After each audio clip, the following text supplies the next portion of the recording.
네, 오늘은 콘탁스 TVS 모델의 사용법에 대해서 알아볼 텐데요. 이 TVS 모델 같은 경우에는 뭐 성능이나 이 만듦새에 비해서 굉장히 좀 저평가된 모델 중에 하나라고 생각하거든요. 제가 웬만하면 이런 말씀 안 드리는데, 뭐 T시리즈, T1, T2, T3 모델 같은 모델들에 비해서 굉장히 좀 가격대도 많이 낮고 저평가되어 있는 성향이 있어요. 근데 직접 만져보거나 이렇게 촬영을 한번 해보시거나 어떤 그 곳곳에 숨어있는 촬영자를 위한 어떤 배려, 만듦새 여러 가지가 일반 요 가격대에서는 볼 수 없는 만듦새라든지 결과물도 굉장히 좋아서, 네, 뭐 콘탁스 T 시리즈가 너무 비싸다고 하시는 분들은 뭐 줌렌즈이긴 하지만 결과물이 굉장히 좋거든요. 그래서 이 TVS에 한번 도전해 보시는 것도 좋을 거라고 생각이 듭니다. 네, 그래서 한번 사용법을 필름 넣는 법부터 한번 해서 시작을 한번 해볼게요. 네, 레버를 아래로 당겨주시면 필름실 개방이 되고요. 네, 필름을 이렇게 장착을 해볼게요. 여기 보시면 빨간색으로 여기까지 잡아당겨라 이렇게 돼 있는데, 네, 딱 안 맞추셔도 돼요. 자동 카메라 같은 경우에는 웬만하면 인식이 됩니다. 네, 저는 한 요 정도 이렇게 빼봤습니다. 요 정도. 네, 요 정도. 네, 이렇게 해서 뚜껑을 닫아볼게요. 이쪽에 보시면 이쪽은 이제 다른 정보창이 두 개 있는데 이쪽에 이제 필름 카운터예요. 그래서 전원은 꺼져 있지만 필름 카운터에 필름을 장착하면 여기 1이라고 나오면서 필름 장착이 된 걸 확인할 수 있고요. 필름 장착이 제대로 되지 않으면 1이 안 나오거든요. 그렇기 때문에 겁먹지 마시고 필름실 다시 개봉하셔서 너무 짧게 빼신 것 같으면 조금 더 잡아당겨서 길게 빼주시고요. 너무 길게 빼신 것 같으면은 조금 더 이렇게 필름을 다시 말아가지고 적정 길이에 맞춰서 다시 넣어주시면 됩니다.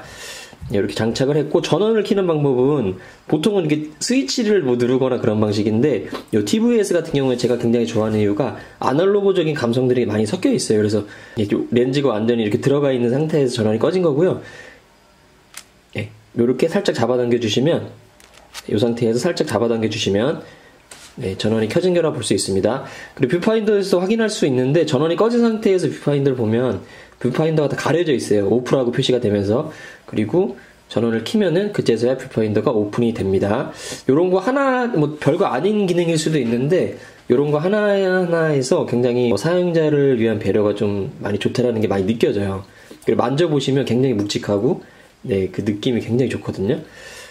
계속해서 사용법 설명드리면은, 요게 지금 줌렌즈 같은 경우에는 보통은 뭐 스위치를 눌러서 징징 앞뒤로 왔다 갔다 하잖아요. 근데 요게 클래식하게도 이 줌렌즈를 네, 요렇게 수동으로 조절을 할 수가 있어요.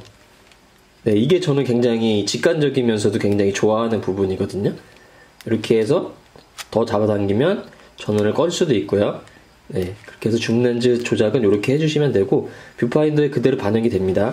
이렇게 해서 촬영하는 방법은 너무 쉽죠.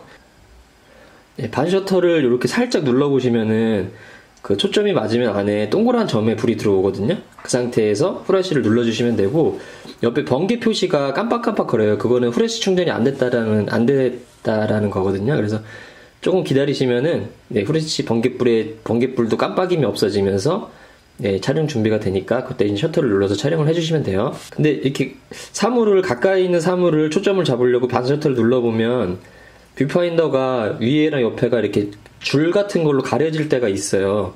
그거는 뭐냐면은 너무 가까이 있다라는 거거든요. 사물이 지금 내가 촬영할 수 있는 거리보다 너무 가깝다라고 표시가 되는 거니까 그때는 최소 초점 거리를 띄어서 네, 너무 가까이 있으면 뷰파인더에서 그걸 경고를 해주거든요. 이렇게 윗부분이랑 옆에 부분에 까맣게 표시가 돼요.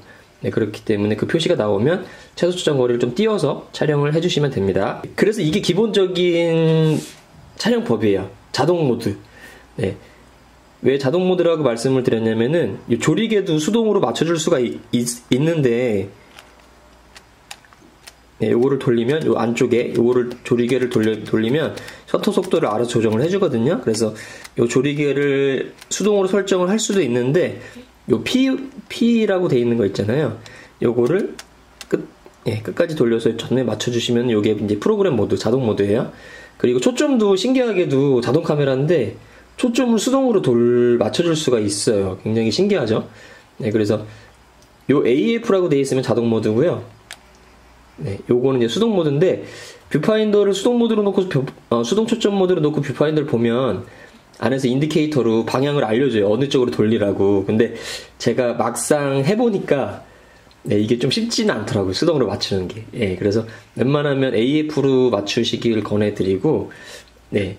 안에서 인디케이터를 알려주고 맞으면 초점에 이제 동그랗게 불이 들어오긴 하는데, 이 수동으로 초점을 맞추는 게 이게 SLR 이란 반사식이 아니기 때문에 조금 어려운 감이 있더라고요. 네, 그렇기 때문에 웬만하면 초점은 AF로 사용을 해주시면 될 것 같고요.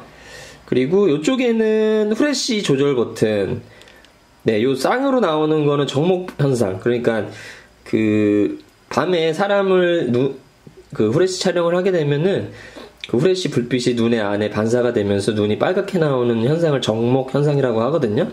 근데 요 후레쉬 불이 2개 들어가 있는 거는 그 정목 현상을 방지해주는 기능이에요. 그래서 메인 후레쉬가 터지기 전에 짤막하게 먼저 후레쉬를 살짝 터트려줘서 그 정목 현상을 방지해주는 기능이라고 보시면 되겠고요.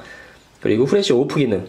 어둡거나 아무리 어두워도 후레쉬를 무조건 켜지 않겠다. 그리고 요거는 후레쉬를 무조건 켜겠다.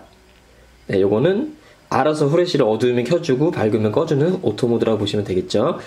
그리고 요거는 노출 보정 버튼인데 요거는 어떻게 조작하냐면 누른 상태에서 돌려주시면 됩니다. 이렇게. 네, 이렇게 마이너스 3 버튼, 마이너스 3 스텝 이렇게 이런 식으로 누른 상태에서 돌려주시면 되는데 네, 생각보다 조작법이 쉬워요. 네, 그렇게 조작해 주시면 되고 요 셀프 타이머 요거는 위로 켜주시면은 위로 켜주시고 네, 셔터를 눌러주시면은 여기 불이 들어오죠.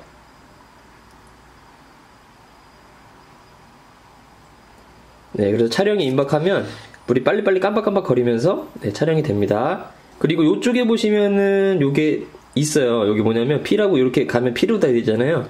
요 P로 가게 되면 여기 파노라마 기능이거든요. 간이 파노라마 기능이라 그래서 요 P로 놓으신 상태에서 뷰파인더를 보게 되면 위아래를 다 가려줘요. 그래서 딱 길게 찍히게 와이드한 효과를 주는 기능인데 실제로 길게 찍히는 건 아니고 찍히는 부분에서 위아래를 가려주는 간이 파노라마 기능이기 때문에 좀 뭔가 와이드한 효과를 줄 때 요즘 무슨 아이폰 파노라마 기능처럼 이렇게 돌아가면서 찍는 건 아니고요.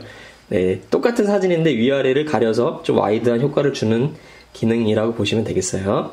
네, 뷰파인더 이렇게 해서 뷰파인더 보시면 이해가 가실 겁니다. 그리고 이쪽에 조그맣게 R이라고 되어 있는 버튼은 이제 필름을 다 쓰면 자동으로 필름을 감아주는데 중간에 급하게 필름을 빼야 될 때가 있잖아요. 그럴 때는 이 R 버튼을 눌러서 R 버튼을 누르게 되면은 네, 이렇게 필름이 감기죠.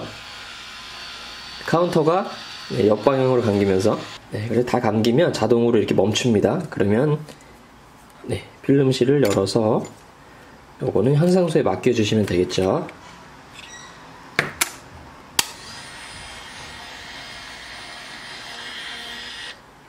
네, 이렇게 해서 오늘 한번 알아봤고요. 콘탁스 TVS에 대해서 알아봤고요.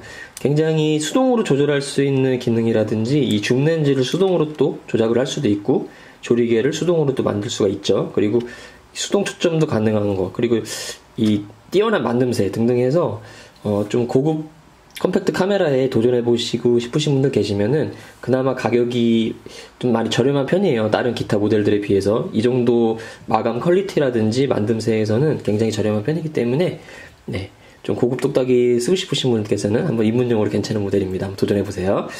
네, 뭐 사용법은 굉장히 쉬운데 네, 뭐 궁금하신 점이 있으시면은 댓글로 남겨주시면 확인하는 데 답글을 남겨드리도록 할게요. 감사합니다.